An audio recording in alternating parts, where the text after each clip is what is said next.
quê? Aí, pessoal, a situação que fica esse rio aqui perto de casa. Aí, onde vocês estão vendo, essa aguaceira aí, passa a nossa ponte. É a única ponte que a gente tem para sair e entrar.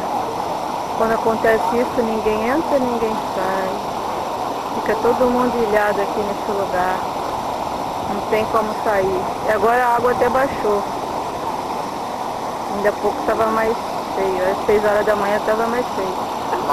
Agora já são 8 horas da manhã, 8 e pouco. 9 horas. Isso, então. Mas estava muito cheio.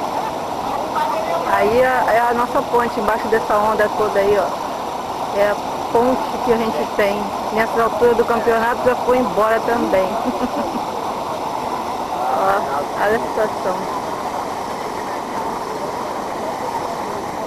Nós estamos abandonados aqui nesse lugar. A prefeitura nem liga pra gente.